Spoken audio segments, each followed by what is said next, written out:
serviteurs, David envoya Joab avec ses serviteurs et tout Israël pour détruire les fils d'Ammon et pour assiéger Rabat. Mais David resta à Jérusalem. David resta à Jérusalem. Est-ce que tu peux souligner ça? Un soir, David se leva de sa couche et comme il se promenait sur le toit de la maison royale, il aperçut de là une femme qui se baignait et qui était très belle de figure. David fit demander qui était cette femme et on lui dit, n'est-ce pas Bathsheba, fille d'Eliam, femme d'Uri le Héthien? Et David envoya des gens pour la chercher. Elle vint vers lui et il coucha avec elle. Après s'être purifiée de sa souillure, elle retourna dans sa maison. Amen. Amen. Bien-aimés, voici le mois de décembre. Le mois de décembre est caractérisé par beaucoup de fêtes, beaucoup d'événements. Mais c'est aussi, surtout, un mois où le chrétien doit faire le bilan devant Dieu de ce qu'a été 2024 et écouter le même Dieu pour ce que sera 2025 afin de régner en 2025.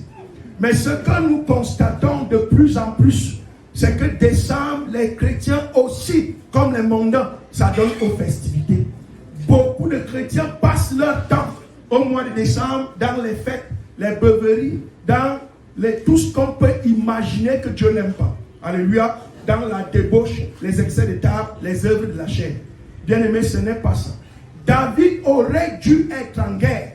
C'est là-bas que Dieu l'attendait. Mais il s'est retrouvé à Jérusalem. Bien aimé, en tant que chrétien, il y a un endroit où Dieu t'attend. En décembre, Dieu t'attend à l'autel de la prière pour communier avec toi, afin de te donner des instructions pour la nouvelle année. C'est là où Dieu t'attend. Ce n'est pas dans la beuverie, ce n'est pas dans les excès de table, ce n'est pas dans la débauche. Non. Bien-aimé, David, pour n'avoir pas été là où Dieu l'attendait, il s'est retrouvé dans le péché. David, pour n'avoir pas été là où Dieu l'attendait, il a été séduit par Satan. Et si je parle à quelqu'un ce matin, bien-aimé, voici le mois de décembre. Si tu désertes l'autel de la prière, la tentation t'attend. Si tu désertes là où Dieu, tu détournes ton attention de ce que Dieu attend de toi, il est très important que tu tombes. Alléluia. Se relâcher, c'est décider de prendre un temps de repos, alors que Dieu, lui, ne t'a pas encore permis de te reposer. Bien aimé, tu peux te reposer n'importe quel mois, mais pas au mois de décembre. Est-ce que je parle à quelqu'un ce matin? La plupart des chrétiens travaillent dur toute l'année et ils engrangent beaucoup de choses spirituellement. Mais ce qu'on a constaté, c'est qu'en décembre, ils les perdent toutes. Pourquoi? Parce qu'ils se mettent à dormir. Pourquoi? Ils s'adonnent aux fêtes et Satan arrache tout le reste. Alléluia. Voici les conséquences du relâchement. Voici ce que le relâchement produit dans la vie de plusieurs enfants de Dieu. La première des choses qui est dit de David lorsqu'il s'est relâché, c'est que David, comme son esprit, son attention n'était pas dans les choses de Dieu, son attention s'est retrouvée dans les choses de Satan. Je vais parler à quelqu'un ce matin. Bien aimé, le dicton qui dit que la nature a horreur du vide est valable pour l'esprit humain. Quand ton esprit ne sera pas captivé par ce qui intéresse Dieu, ton esprit sera captivé par ce qui intéresse Satan. La première des choses, quand tu te relâches, c'est que la tentation te guette. Et tu succomberas comme David. Est-ce que je parle à quelqu'un? C'est au mois de décembre que beaucoup de chrétiens forniquent. C'est au mois de décembre que beaucoup tombent dans l'adultère. C'est au mois de décembre que beaucoup de chrétiens se retrouvent dans la débauche. Pourquoi? On a oublié l'autel de la prière. Alléluia. Alléluia. Amen. La deuxième des choses, c'est que le relâchement ouvre un boulevard à Satan, une autoroute dans notre vie pour la destruction.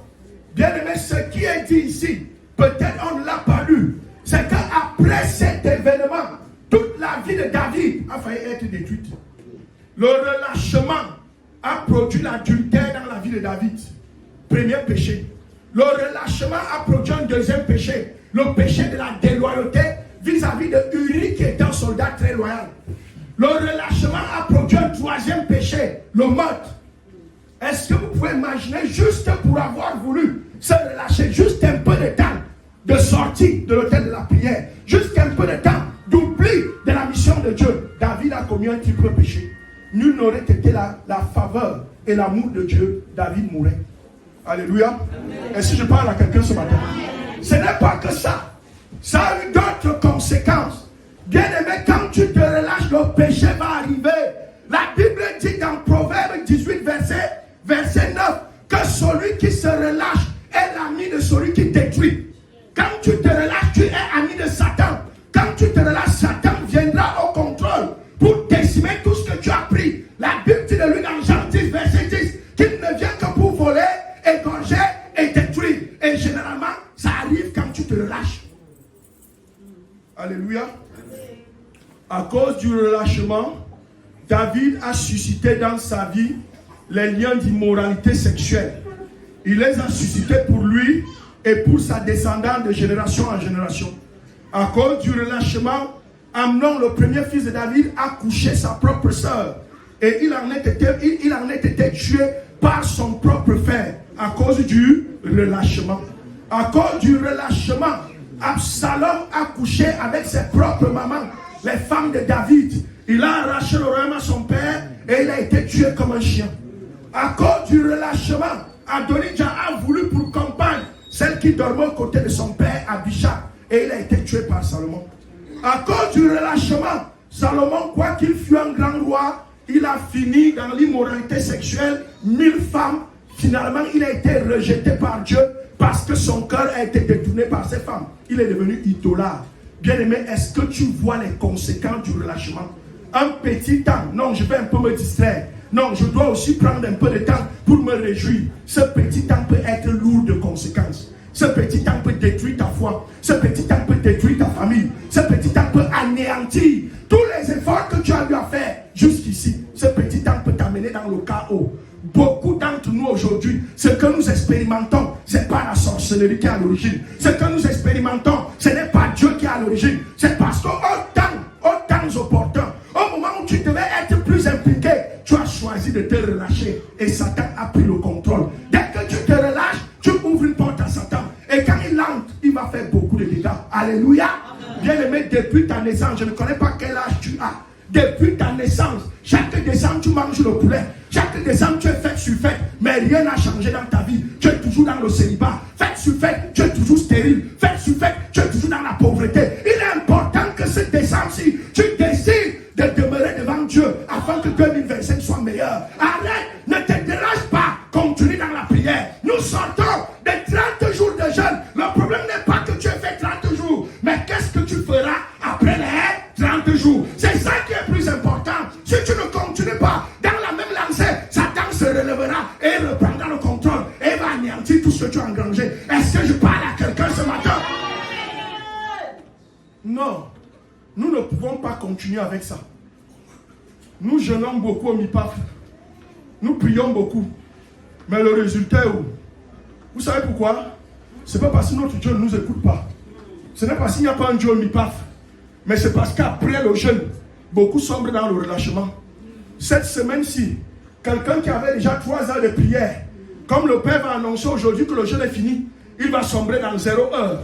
4 jours sans prier, Satan te visitera. Et tout ce que tu as reçu, il va le dépouiller. Certains rêvent après, on a pris tout l'argent dans les poches. D'autres font des rêves, on a couché avec moi. D'autres font des rêves, ils ont mangé. Et ainsi, tout ce que l'homme de Dieu a passé son temps à accueillir pour toi, dans l'autel de la prière, finit par mourir. Pourquoi? Le relâchement. Alléluia. Amen. Dieu m'envoie te dire ce matin d'arrêter. Est-ce que je parle à quelqu'un? Oui, ce n'est pas que Dieu est incapable. Ce n'est pas qu'il n'y a pas un Dieu dans la commission. Bien aimé, c'est ton relâchement qui est source de ta destruction. Que Dieu vous bénisse.